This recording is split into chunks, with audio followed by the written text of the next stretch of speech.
Estudo Bíblico 9.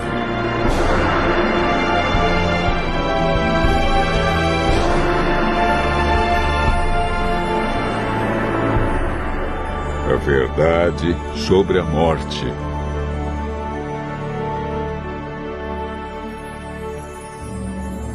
A morte é uma inimiga cruel. E a maioria das pessoas já sentiu a dor e a tristeza que ela traz. O assunto da morte tem sido um mistério que muitos tentam decifrar. Muitos têm especulado sobre o estado dos mortos. Para onde eles vão? Existe consciência na morte? Será a morte o fim ou apenas um estágio? Uma passagem para outras vidas? Hoje, no mundo cristão, há muitos ensinos sobre o estado do homem na morte. Vejamos o que a Bíblia diz.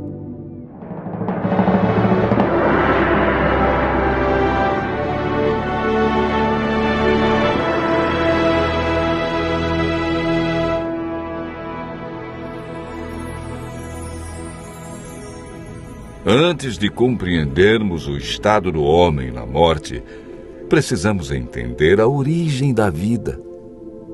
O homem é formado por dois ingredientes: pó da terra e fôlego de vida.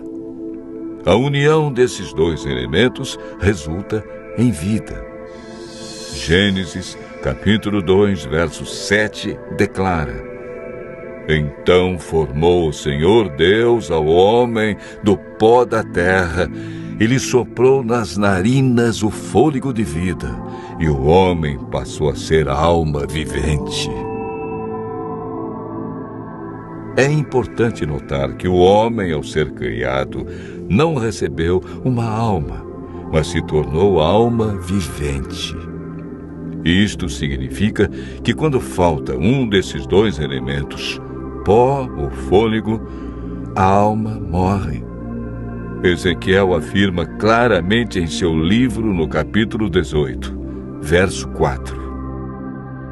A alma que pecar, essa morrerá. O ensino da imortalidade da alma não tem fundamento bíblico. Paulo afirma em 1 Timóteo, capítulo 6, versos 15 e 16, que a imortalidade é um atributo exclusivo de Deus.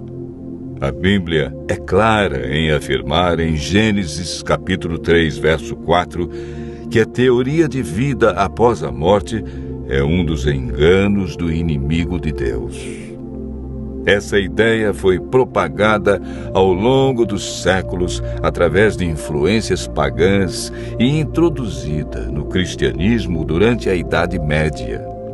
A Igreja absorveu o conceito grego de corpo e espírito como entidades separadas, contradizendo assim o que Deus disse: certamente morrerás. Gênesis capítulo 2, verso 17. Gênesis 3, verso 19 declara: porque tu és pó e ao pó tornarás. Eclesiastes 12, verso 7 diz que por ocasião da morte, o pó volte à terra como era e o espírito volte para Deus que o deu. O espírito que ele deu na criação foi o fôlego de vida.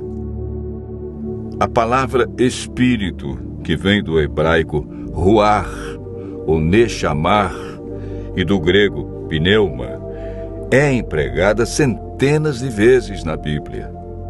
Algumas vezes traduzida por fôlego e outras por espírito, podendo ser usadas alternadamente. Portanto, espírito na Bíblia nunca se refere a uma entidade consciente, desencarnada. Pelo contrário, Davi afirma: os mortos não louvam o Senhor, nem os que descem ao silêncio. Salmo 115, verso 17. O homem, ao ser criado, recebeu imortalidade condicional. Para mantê-la, deveria viver em obediência. Gênesis capítulo 2, versos 16 e 17. E o Senhor Deus lhe deu esta ordem: de toda a árvore do jardim comerás livremente, mas da árvore do conhecimento do bem e do mal não comerás, porque no dia em que dela comeres, certamente morrerás. Deus declarou claramente: morrerás. Foi Satanás, através da serpente, quem declarou: é certo que não morrereis. Essa foi a maior mentira do universo que se mantém até os dias de hoje.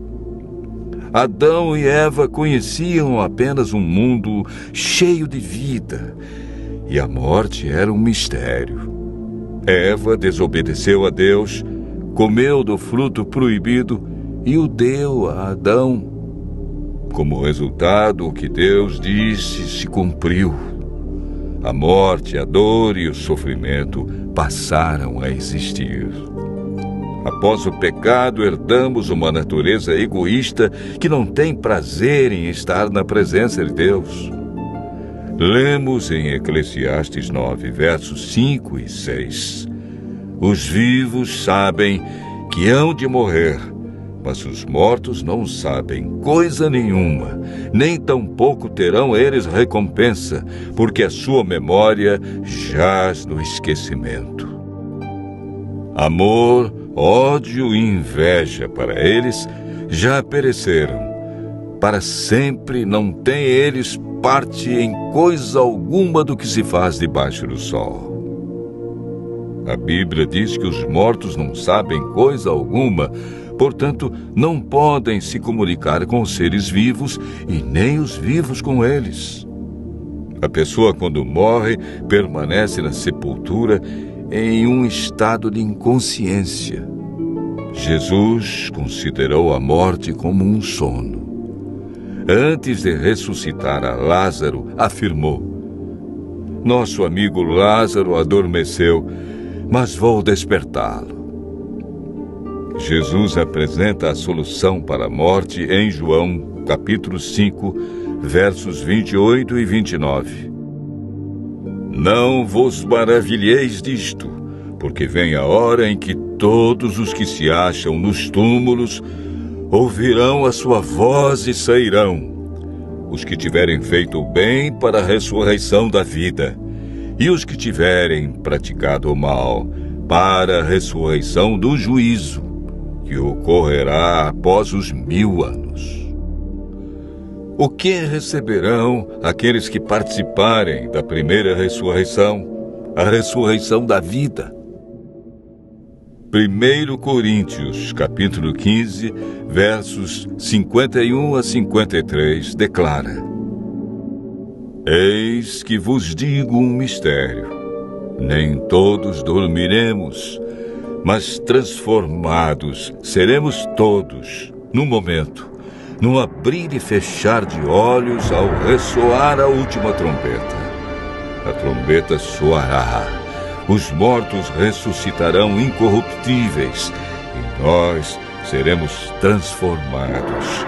Porque é necessário que este corpo corruptível se revista da incorruptibilidade, e que o corpo mortal se revista da imortalidade. Desde que o ser humano pecou, perdeu a imortalidade. Mas por ocasião da segunda vinda de Cristo, os que o aceitarem como Salvador receberão a dádiva da imortalidade conquistada por Jesus na cruz.